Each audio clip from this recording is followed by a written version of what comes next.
Hey guys, and welcome back to the Be Brave podcast with me, your host, Grace. Today I will be joined by the amazing Danica Wild, an individual recovering from an eating disorder, whilst also documenting her journey through her TikTok page at Danica Wild. Whilst creating a positive and safe space on her social media accounts, Danica never fails to be real and honest, so I would highly recommend following her. If you forget her don't worry, it will be in the show notes. Together, we are going to talk about the diagnosis atypical anorexia, as well as what it's like receiving treatment for an eating disorder as an adult. Before we begin, I would like to disclaim that neither Danica nor myself are mental or medical health professionals. All of what we say is based on our own experiences and the experiences of those around us. Additionally, I would like to add a trigger warning, as there will be mention of psychiatric wards, hospitalisation, and nasogastric tubes. If this is something that may trigger or upset you, please skip this episode. So, without further ado, here is the lovely Danica. Hey Danica, thanks so much for joining me today. I'm so excited to have you on the podcast. That's great. I'm so excited to be here. Before we get into today's topic, I was wondering if you could tell everyone just a bit about yourself, like your hobbies, if you have pets, your favourite music, that kind of stuff. Sure. So, I am 28 and I have not many hobbies, to be honest. I love to play guitar. Nice. Which kind of came about because I was in hospital and I was telling the nurse that I didn't have any hobbies, and he was like, that's bullshit. And he brought in his guitar the next day and was like, now you learn guitar. And I was like, okay, I guess I learn guitar now. So I've been doing that ever since. And it's just like my way of turning off at night. It's just my way of like coming home from work and being like, this is my moment to just breathe. So that's kind of, I also scrapbook. I like scrapbooking, which is another hobby I picked up in hospital. But I love it. And I have a pet. I have a bird, a kiki. Whoa. He's a cockatiel. He's like 20 years old now. Wow. Which is weird because they're only meant to live until like 15. Yeah, I didn't think they lived that long. No, they don't, but mine's just an anomaly. So wow. Yeah. Is he noisy? Yeah. So noisy, especially when I get home. He doesn't like males. Not sure why, but he loves me. So he makes a lot of noise when I come home at night. And he knows when it's me. It's so cute. That's so sweet. Does he wake you up in the morning? No, he's so good in the morning. He doesn't make a noise until I pull like his sheet off his cage. Good. Yeah, it's nice. Great. All right. So moving on to the topic, since we're going to be talking about atypical anorexia today, I thought it would be good to start with the actual definition. So atypical anorexia, as I'm sure you know, is defined as an eating disorder in which individuals meet all the qualifications for anorexia, except that they're not currently underweight. I find this diagnosis so confusing and strange because the number of individuals with atypical anorexia is 3.5 times the number of individuals struggling with anorexia. So doesn't that make typical anorexia the atypical one and atypical anorexia the normal one? I mean, now that we all know what atypical anorexia is, I'm keen to know your thoughts on this diagnostic term. Well, I have pretty strong thoughts about it, to be honest. I don't believe that atypical anorexia should be a diagnostic term at all. I believe that anorexia should be defined as restrictive eating and with or without over-exercising, with or without purging. And it should have nothing to do with weight, because in the end, my underweight is completely different to your underweight, which is completely different to someone else's underweight. And it's so hard to hear having atypical anorexia when anorexia is such a taboo topic, and it's so invalidating hearing that you're not a normal anorexic. Like that, it's beyond me why it's even a thing. It's just so it's so invalidating, and it makes people who are already unwell feel like they're not sick enough. and that's just it's so wrong as well, because it's not even atypical. It's normal. no. It's normal. It's so normal. Only 6% of people with eating disorders are clinically underweight. That's a complete minority. Yeah, it's ridiculous. And you can't look at someone and be like, oh, but you're truly anorexic or you're atypically anorexic. It just doesn't make any sense, and it's a real flaw in the DSM-5. It's a real flaw, and it makes people feel like they're not sick enough when they're really struggling, which is something that I'm really passionate about, is making sure people feel like they're sick enough to get recovery and to get the help that they need. Absolutely. I think that's one of the biggest barriers to recovery, not the, I'm scared of what will happen, but I was not bad enough yet, therefore I'm not worthy of recovery. Yeah, and that's just highlighted in the fact that you can go to an emergency department and they turn you away and say you're actually not underweight now. So it doesn't make sense to give you that treatment, which is ridiculous, because no matter what your weight is, you can be overweight, underweight, at a completely normal weight and still be struggling just as much as someone whose BMI is like a 2. Yeah. It doesn't make any sense. And speaking of BMI, that's another thing that's ridiculous, is that you have to have a BMI of a certain number to be struggling. So stupid. That just doesn't make sense to me. And BMI, I'm sure you've heard this acronym before, the bullshit measurement index. Yeah, that one. All of the research, number one, it was based off males.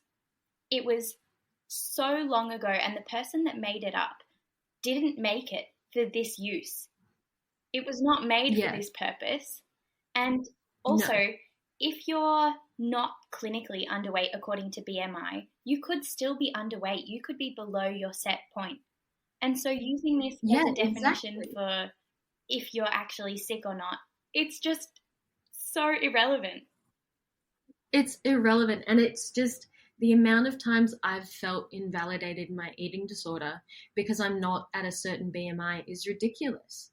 It's just, I was really, really struggling, and I almost had a heart attack, and I was not clinically underweight at that point. Yeah. It was just, I have been my sickest at some of my highest weights. It's just so, I'm going to say invalidating again. It's just so invalidating to people who are really struggling and need the help. Yeah. And they can't get it because of stupid systems like the DSM-5, which is an American thing, by the way. I didn't know that. Yeah, DSM-5 is an American document. I mean, am I surprised? It's like, no, not exactly. Sorry. Yeah, but the actual international model, which is not as widely used, but it's, I can't remember what it's called actually, but it's the diagnostic criteria for all illnesses, not just mental illnesses. And they've finally included mental illnesses in it. And there's no weight criteria for anorexia. Good. Unfortunately, it's not as widely used as the DSM-5. Hopefully things will change. Yes, hopefully. And like you were saying before, you can be sick at any weight. People die when they're not underweight. People die when they're overweight from eating disorders. And I'm using anorexia nervosa. Sorry, you go. No, sorry. I'm using these terms like underweight, overweight with brackets around them. Just the words that the system uses. Not that I like those words, not that I believe they have any value, but because those are the words that we hear all the time. Yeah.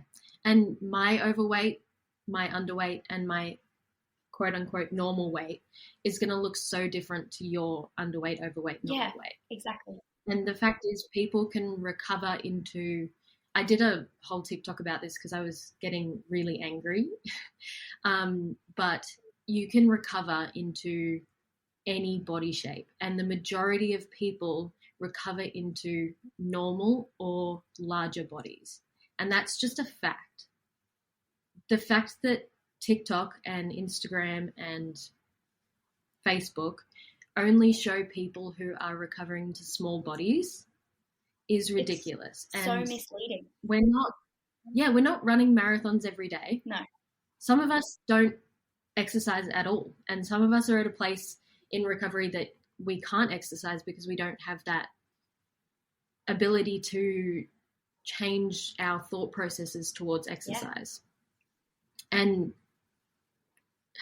anorexia nervosa has the highest mortality rate of all mental illnesses, and that does not change depending on what you weigh. It's just, it's really hard to hear, to be honest. And because I'm not sure if you've heard this before, but a disturbing fact is that patients meeting the standard diagnostic criteria for anorexia are 14 times more likely to receive the recommended treatment than people diagnosed with atypical anorexia. That is, honestly, it's horrifying. Like, because that's not even double. 14 times. That's insane.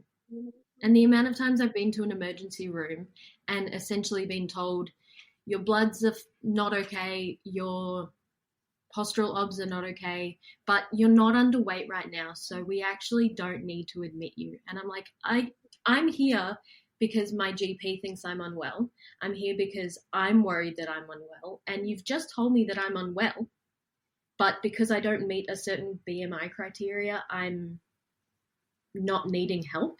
So stupid. Like, there was one point that I was going to emergency once a week because my GP was sending me, and they would always send me home. I'd sit in the waiting room for up to 12 hours, and then they'd send me home and be like, come back when you're sicker. What?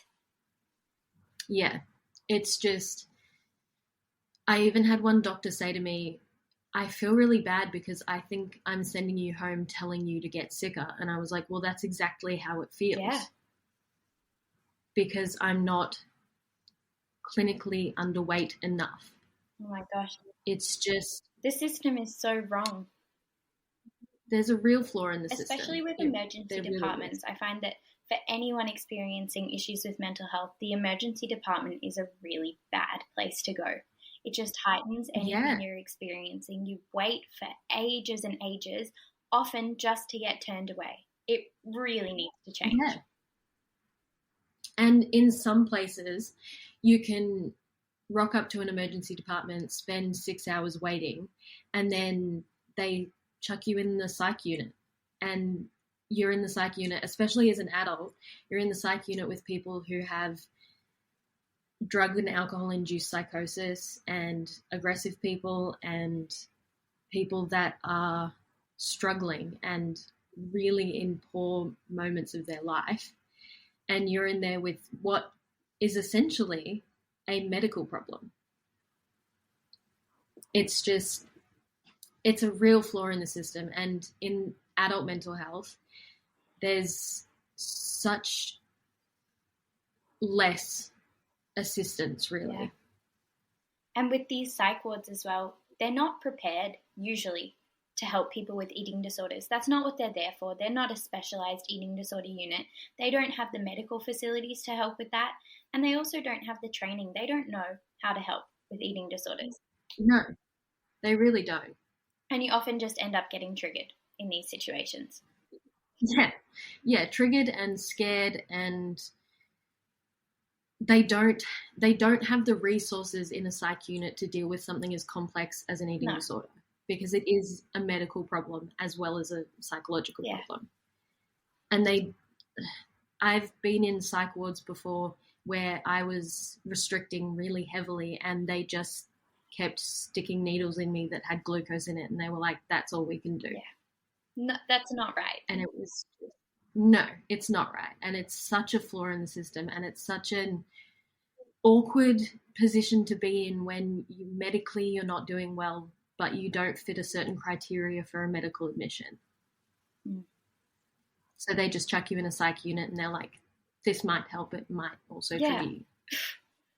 And so you sort of touched on it a little bit, but I was going to ask, have you noticed how having a diagnosis of atypical anorexia has affected your treatment sort of in comparison to other people that you've seen being diagnosed with anorexia? Yes, absolutely. It's hindered my recovery in that all of my medical documents have said atypical anorexia. And as soon as a treating professional sees that, they don't give you the same type of care that you would get if you just received anorexia. And I've only been in one unit that have referred to me as anorexic, and that was when I was clinically underweight. And then as soon as I was not clinically underweight anymore, because I started recovering, I was suddenly atypical anorexia. So my diagnosis changed as soon as I gained weight. That's so strange. Which it doesn't make any sense because I'm still dealing with anorexia. And anorexia is a mental illness. Like, I've noticed that doctors in particular and psychiatrists treat you very differently when you've been anorexic to atypical anorexia because they don't give you the same treatment style, essentially. Like, do they treat it if you're anorexic as a less serious illness? Yeah. If you're anorexic, generally, in my experience, and this is not the same experience for everyone because everyone experiences eating disorders differently, but when I was anorexic, just simply anorexic, I was given overnight feeds via NG tube. Then when I was atypical, I was only receiving boluses, but I was still restricting the same amount and I was still just as ill. But because I had an atypical diagnosis, they didn't treat it the same and they didn't treat it as seriously. Wow. That one extra word completely changes your treatment. It completely does. And it changes how you look at yourself. Yeah. Because as soon as I was atypical, I didn't think I was sick. I thought, well, I'm not good enough at being anorexic to just be anorexic. That's so sad. Yeah, and to think that your brain tells you that you need to be a certain sickness level to receive any sort of treatment it's so painful and it's so hard for someone to deal with. And then go and add a atypical on and they it's hard because I'm so passionate about this topic that it makes me quite angry. Yeah, understandably.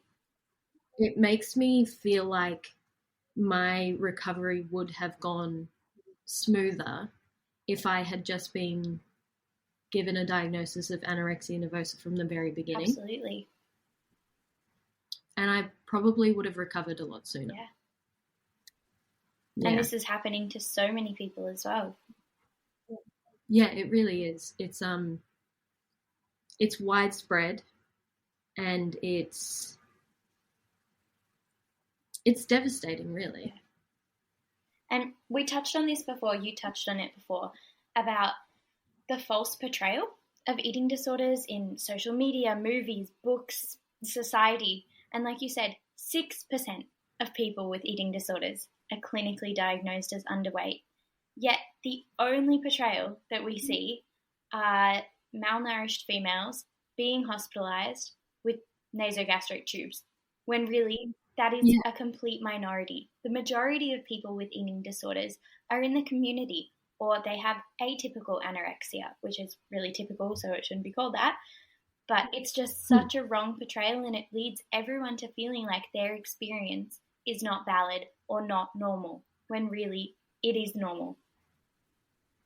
It's disheartening that we still live in a space where people feel the need to portray eating disorders as sick, quote unquote, sickly thin females who are generally Caucasian, who are generally, they look like death, essentially. Like, take To the Bone, for example. That claimed to be inclusive because they had a male in there. No. But I did not see a single body that looked quote unquote normal or quote unquote larger, which is the honest portrayal of an eating disorder. And it's also not just anorexia or atypical anorexia. No. It's bulimia, OSFED, ARFID. It's binge eating disorder. There's so many different ways an eating disorder can present, and it's just never shown. And it makes people with those illnesses and those body types feel like they don't deserve to have an eating disorder or deserve to have a diagnosis of an eating disorder because it's never seen anywhere. No. And I think it brings in more shame as well, because there's this feeling of, oh, I'm not doing it right. Because a normal eating disorder is, anorexia, sickly thin, female. If I were a male with binge purge disorder in a larger body, can you imagine how invalidating that would feel? And there are so many people out there like that. I 100% agree. And majority of people have OSFED, which is other specified feeding and eating disorder, which is when it's when you don't fit neatly into a box in the DSM-5. It's if you have all the traits of anorexia, but you also purge. That's OSFED, which is ridiculous because in the end, an eating disorder is a compilation of symptoms and a compilation of behaviors. And all eating disorders deserve to be represented, and all eating disorders, I didn't even know ARFID existed, which is avoidant restrictive feeding intake disorder. I didn't know ARFID existed until I met a friend of mine who has ARFID, and I was like, what the fuck is that? And she explained it to me. And it's so much more common than you think it is, especially within people who fit in an autism spectrum disorder window. Or any sort of neurodiversity. Yeah, neurodivergent. Yeah. Back to the Bone, that film makes me really angry. I don't know. Yeah. I remember seeing an interview once and they said that it was to help. It was to show people that you can recover and to show people that other people have been through the process. I don't see in what world that film is helping someone. No. And even the actress Lily something, she said that her experience with an eating disorder led her acting in that film and led the producers to decide what they did about the film and what they portrayed. And even the treatment in that film is so wrong, and it's so misunderstood that treatment is generally done in the community. Yeah. And majority of people aren't in residential care. Majority of people aren't in hospital, and majority of people aren't underweight. And they're not all female and they're not all Caucasian, but that is all they show. It's just absolutely devastating and so invalidating for everyone who doesn't fit that very narrow window. It's putting people in a box that if you don't fit that box, you don't deserve to have an eating disorder. I mean, no one deserves to have an eating disorder, but you don't deserve treatment. And not only is it invalidating for individuals, but it means that they're less likely to receive treatment because professionals see them and they also have this stereotype because of society and because of what they've learned through their medical training. And so they might dismiss someone who's actually in dire need of help. I have literally been told by psychiatrists, you don't look like you have an eating disorder, just purely based on my body shape and weight. That's awful.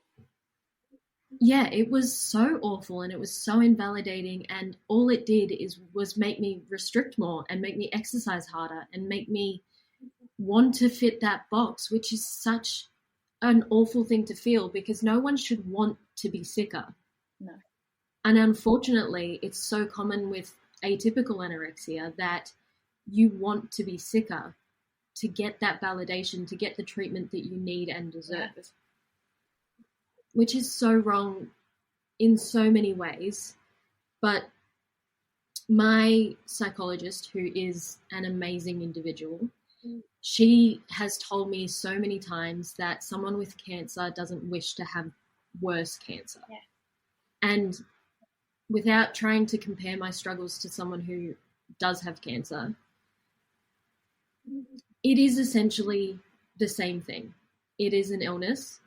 It is fatal, and you can recover from it if you get the right treatment. It's just no one who is sick should want to feel sicker, and all this representation of eating disorders does is make people want to be sicker. And that also goes to show you that you are sick, because healthy people don't want to be sick. No. Healthy people don't wish that they looked, felt, and acted sicker. Exactly. And now you've been in treatment as an adolescent and adult, right? Yes. Have you found that there's been much of a difference in the treatment between when you're an adolescent and when you're an adult? Well, here in Australia, youth generally have a lot more support.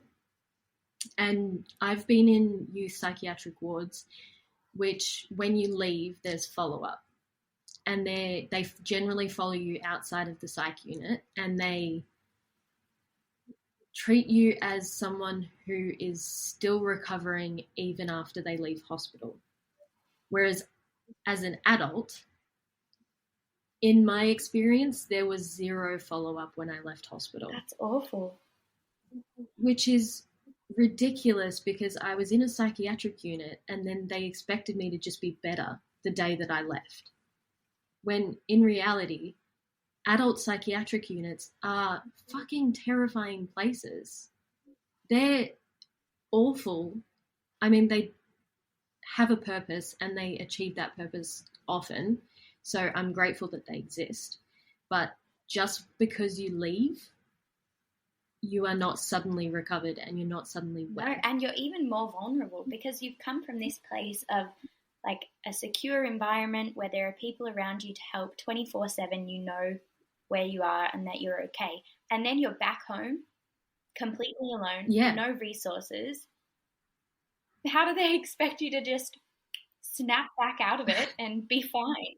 I have no idea. And the amount of times that I've come out of hospital and felt less safe in my own environment than I felt in hospital is ridiculous, because as you said, in hospital you have 24-hour support. You can't physically, well, you probably can, but you should not harm yourself in hospital. And then at home you have free reign of your entire life. And you can, and the amount of times I've been discharged from hospital and suddenly my eating disorder got worse is ridiculous. But now that I'm recovering in the community, I am doing so much better, because I'm recovering for me, finally. And before that, I was recovering for all the people around me who wanted me to recover. And I was recovering when I was in hospital because everyone was like, now you need to be better, you're in hospital. And my eating disorder felt valid in hospital because I felt like I didn't need treatment because I wasn't in hospital, which is so awful for people who've never been in hospital and will never be in hospital, which is the majority of people with an eating disorder, because hospital is just an acute moment when the real work happens in community, and especially for adults, the real work happens in the community. It's just, going back to your question, there's just not a lot of support for adults, especially adults with eating disorders, because as you said, in a narrow window, it's females, sickly underweight. Generally, they're teenagers. Being 28 and having an eating disorder is hard because you don't have anywhere near as much support and you're often not taken as seriously. No. And especially here in Australia, I know a lot of services are until 25, and so you don't fit that range anymore. No. And I'm super lucky that in the last 3 years of my life, I have been allowed to be on a youth psychiatric unit.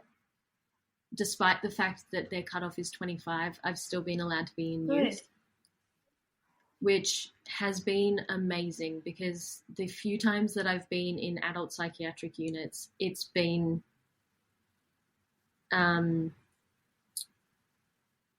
borderlining on traumatic, but being in youth has been so much nicer. And even the building is nicer. Like APU, which is acute psychiatric unit for adults, can be a really horrible place to be. And I don't want anyone to think that they don't deserve recovery because they haven't been in psychiatric units. Unfortunately, in Australia, there is this stigma that if you haven't been in hospital, you're not sick. And I'm very lucky in that I have private health insurance and that I have amazing supports around me who have put me in hospital when I've needed it. But there are so many people out there who don't have that support and don't have that ability to step up to higher care. And they are just as sick as myself, and they are just as sick as I was when I was in hospital, but they just don't have the resources that I had. And also it depends on your treatment team as well. Some doctors you could have two doctors and the exact same patient. One might put that patient in hospital and the other one might not. So whether you've been to hospital or not is not always a determinant of how sick you are. It can be not at all. Due to so many different factors. And I think it's also really important to note, I know that a lot of people feel like they're never sick enough unless they've been to hospital. Like you said, most people don't go to hospital. That's really important to remember. And the other thing, like you were touching on, is that hospital can be a really traumatic place. And so it's not some grippy sock vacation, no matter if it's in a medical setting or psychiatric setting. Hospital is not somewhere you want to go. It's not a vacation. It's not fun. And whilst you think, okay, I'll feel valid once I've been to hospital, your eating disorder brings in new steps. Oh, you've been to hospital, but you're not valid because you saw someone in there and you weren't as sick as them. So now you're not valid. So, and in the end, if you put, this is another thing my psychiatrist has said to me, which was actually really useful. If you put me next to someone who is acutely ill right now, and me right now who's in active recovery, they are sicker than me. But if you put me next to someone who has an amazing, healthy relationship with food and exercise and their body, I am so much sicker than them. And that's me in active recovery.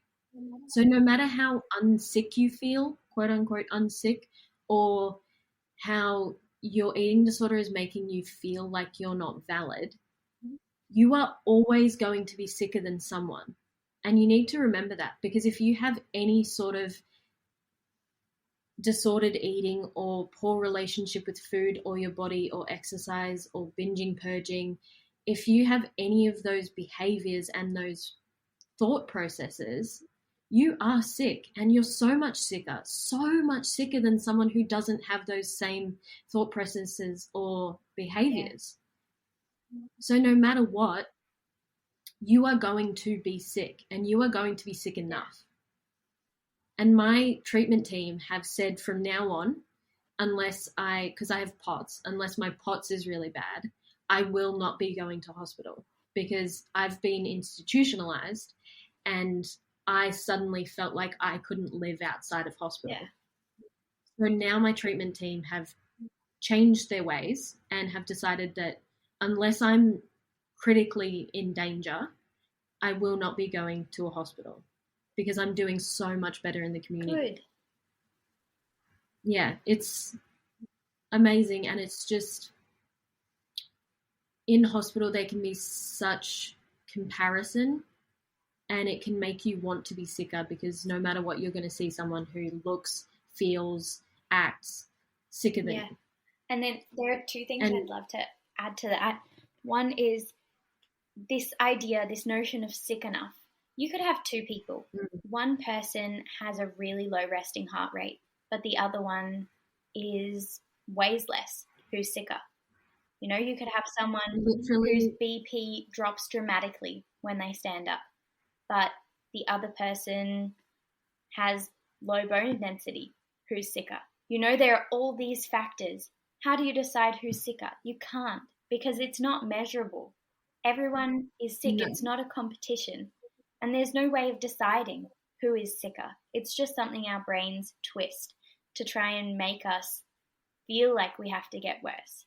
But the thing that I really love to think about is that, are you the version of yourself that you want to be when you're recovered? If you're not, then you're still sick. You are sick enough. Yeah, which is such an important thing to remember, because even I fall into this trap myself. I am in active recovery, and I've been hospital free for just over a month, which is really exciting for me. And I get into my head that I'm suddenly recovered. And it's such a hard thing to remember, is that if you're not, as you said, your version of you when you want to be recovered, you are still sick. And I get into this habit being like, why am I getting anxious about this specific food? I'm recovered. When if I'm getting anxious about a specific food, I am not recovered. Yeah.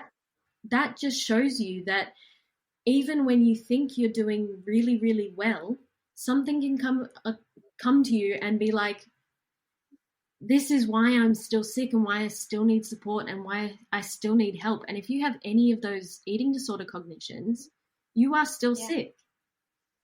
And you could be, as you said, you could have a really low heart rate, but you don't have those eating disorder cognitions. Or you could be at a healthy, quote unquote, healthy weight and have the worst mental health you've ever had. And you honestly can't say who's sicker out of those two people, because they both have different versions of an eating disorder. And no one's eating disorder is the same as someone else's. Absolutely. My eating disorder is completely different to yours. Absolutely. And I think it's important as well to touch on what you said about you've been out of hospital for a month and you're like, yeah, I'm recovered now, I'm recovered. But I think we really need to remind ourselves that it takes time. And I don't want to be discouraging, but it takes years to completely rewire those thoughts. Of course, it's going to get better. It's not going to be hard recovery all those years, like fighting with each meal. But there are so many thoughts that get ingrained, and it takes time. So just giving yourself grace and recognizing that you're doing a really good job and that it takes time, but you're on the right path. Yeah, I think it was Eating Disorders Victoria did a study that revealed that it takes an average of 7 years for someone to be in active recovery before they can class themselves as recovered. And I know everyone's version of recovered looks different, but it takes such an insanely long, arduous amount of time that it does get better and it feels better, but you are still in active recovery. And until you can hear that thought saying, I don't know, you can't eat this or you're going to get fat, or you can't eat this, you're going to get out of control, or you can't eat this, something bad is going to happen. Until you can hear that thought in your brain and be like, nah, fuck off, I'm going to eat this because I deserve it. Until that is your reaction, you are going to struggle, and there's going to be things in life that make you anxious. And there's going to be things in regards to eating that make you anxious. And it's not until you can ignore that thought that you are recovered. So it takes a long time, and it's so worth it. My life is so much better, and I've only been in active recovery for a month. But my life is actually a life worth living. I wake up in the morning with a purpose, and I wake up in the morning with the ability to say, I want to survive today, which is something that a month ago I couldn't have said. That's amazing. Yeah, I just want people to know that no matter how dark it gets, it will get better. There is always a better day ahead. I think that's such an amazing note to sort of end on. It's been so interesting talking with you today. Thank you so much for joining me. My final question for you, which you sort of just answered without me even asking, was if people were to only take away one thing from today's episode, what is the one thing you'd like them to remember? I think the one thing I want people to remember, and the one thing that my entire TikTok and my entire kind of recovery has been around the fact that you are sick enough. And if you have any eating disorder cognitions or any poor relationship with food or poor relationship with your body or poor relationship with exercise, you are sick and you deserve treatment and you deserve recovery and you deserve to live a life that is free from that. Because life can be so fucking beautiful if you just allow yourself to feel it. And with an eating disorder, you can't feel that. It's honestly so beautiful to feel like you're doing well in recovery, and you can't feel that until you accept that you are sick enough. I think that's such a great note to end on. Thank you so much for joining me today. Thanks for having me. It's been wonderful.